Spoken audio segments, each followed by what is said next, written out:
Vereador Rodrigo, só um pequeno parte antes de... Por gentileza, vereador Cassina.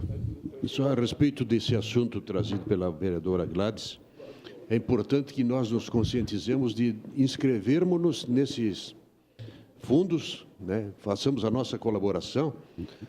No meu caso particular, já tenho uma inscrição no Condica já há muitos anos, e agora vamos tentar fazer um trabalho forte para que venhamos todos, aqueles que puderem, naturalmente, né? Porque tem gente que tem imposto de renda, em meu caso é imposto de prejuízo, mas fazer a inscrição no Fundo do Idoso, porque é um dinheiro que fica aqui, então é importantíssimo esse tipo de trabalho que temos que implementar. Obrigado. Obrigado, vereador Cassina, pela parte. Bom, a partir da manifestação do colega Ricardo Aneluz, acho importante vir aqui para a tribuna para fazer um contraponto. E primeiro dizer que a gente sempre tem muitos ditados populares que são carregados de sabedoria, né? Tem um que diz que cada um tem uma vida para cuidar da sua. E também, se a gente trouxer para a política, e no Brasil é assim, só pode ser filiado em um partido. Então, cada um tem um partido que é justamente para cuidar do seu. Mas, dito isso, eu queria pedir permissão aqui, para, ao contrário da manifestação do vereador Ricardo Aneluz, me dirigir a outro partido, que é o PDT, o Partido Democrático Trabalhista, para dizer da importância desse partido, para dizer da prática exemplar do PDT, que nos últimos anos tem estado ao lado do povo, ao lado da democracia e na defesa do Estado Democrático de Direito. Essa é a visão que nós temos do PDT, que lá no processo do golpe parlamentar de 2016 não titubeou e votou em favor da democracia. E o PDT tem sido exemplar, inclusive no momento angustiante que a democracia vive, e aqui foram citadas algumas frases de companheiros do PDT que nós respeitamos, mas eu queria aqui citar uma frase do Ciro Gomes, que diz que li 3 vezes a sentença e não encontrei nada que justifique a condenação do Lula. Então, todos nós sabemos que, num momento de acirramento político como nós estamos vivendo, não existe neutralidade. Não existe nenhum campo confortável onde as pessoas possam ficar apontando o dedo, se dizendo totalmente corretos e condenando outros. Até porque que todo mundo tem partidos que participam de governos, partidos que têm ônus e têm bônus. No caso do PDT, é um partido que esteve junto com o presidente Lula, esteve junto com a presidenta Dilma, esteve junto com o governador Tarso, esteve junto com o prefeito Pepe Vargas. E, portanto, nesses episódios, junto e ao lado dos trabalhadores. Então, eu esperava uma reação dessa, uma reação preconceituosa, totalitária, de algum partido ou de algum membro que agora tem feito eco ao fascismo, recepcionado o Bolsonaro, defendido um programa de ódio político, de acirramento, de exclusão, de misoginia, mas não de um partido de uma envergadura, de um legado popular como o PDT. Mas, dito isso, essa manifestação do colega Aneluz nos oportuniza a vir para o debate e demonstrar que, infelizmente, algumas pessoas acabam torcendo para algo que, na verdade, é um tiro do próprio pé do povo brasileiro. Porque, durante esses dias da prisão do presidente Lula, temos a notícia do Paulo Preto, que teria desviado 113 milhões de obras de São Paulo, fruto de corrupção do PSDB. E, do outro lado, nós temos um presidente da República preso sem a sua sentença transitar em julgado, o que afronta de morte mandamento constitucional, afronta de morte a Declaração Universal dos Direitos do Homem, em um processo em que todos nós sabemos que não há materialidade nenhuma, porque, vejam bem, o presidente Lula foi condenado por um triplex que sequer por um dia ele ficou com a chave. Por um dia ele usufruiu desse triplex. Agora, qualquer um aqui pode acontecer uma situação de alguém ir ver um imóvel e ver um carro para comprar e, no entanto, ir ver esse imóvel ou ver esse carro para comprar não significa que a pessoa praticou alguma corrupção. Sem falar que o presidente, à época, não tinha cargo, Sem falar que não há nenhuma relação direta de algum dinheiro que tenha saído do cofre público e migrado para trazer algum benefício ao presidente Lula.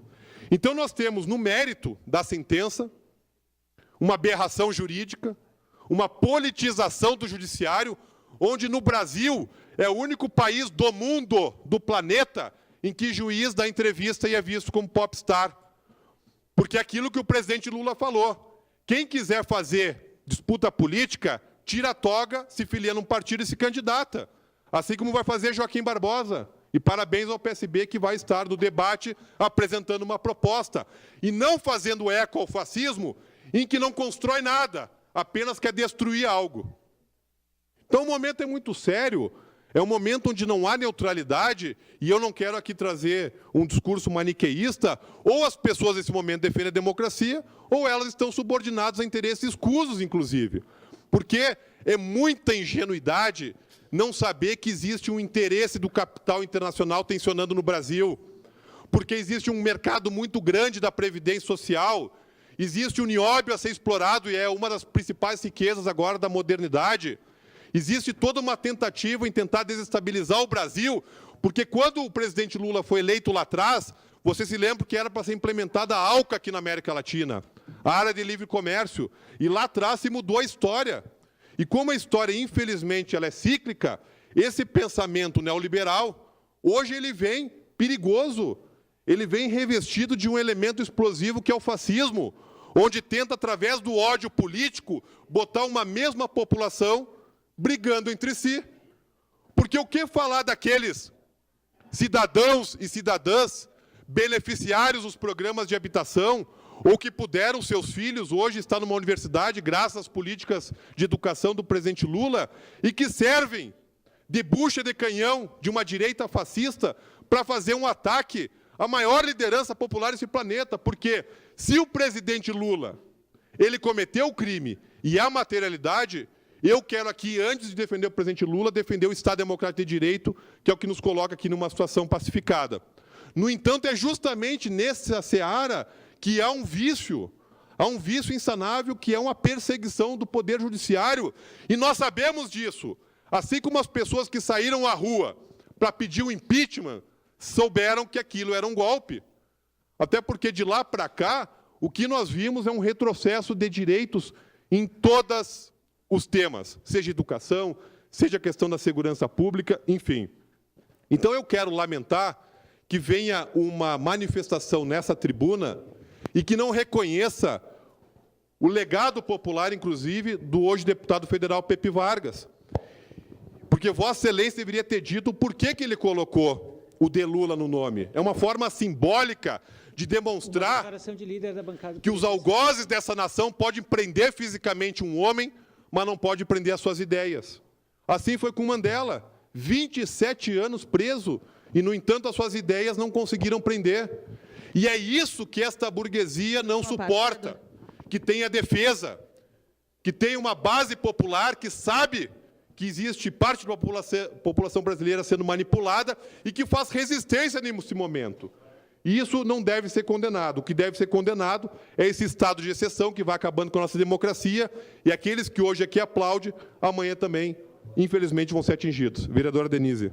Bom, vereador Beltrão, apenas para dizer, né, tanto para o vereador Ricardo Daneluz quanto para o ex-prefeito Alceu Barbosa Velho, se eles têm tanta certeza e têm as provas, né, do crime cometido pelo Lula, que eles mostrem, né, porque o Moro trabalhou e não apresentou. Ninguém acha essas provas concretas. Então, de repente, eles apresentando podem ganhar o mundo, né, do sucesso que vai ser para as suas carreiras políticas. Acho que eles deviam apresentar, porque não dá para ficar fazendo discurso vazio apenas, né, em um período eleitoral, e não trazer nada, reproduzir um discurso fascista sem prova alguma. Não dá.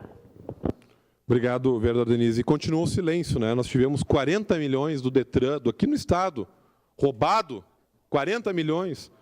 Só o PSDB agora, eu falei 113 milhões, e agora a questão é de um triplex, onde qualquer um que pegar o doutor Google para estudar direito penal sabe que o que permeia deve ser o indúbio pro réu. E aí, numa ação onde não existe materialidade nenhuma, ou seja, o presidente Lula não morou uma manhã naquele imóvel. Levou uma mala para lá.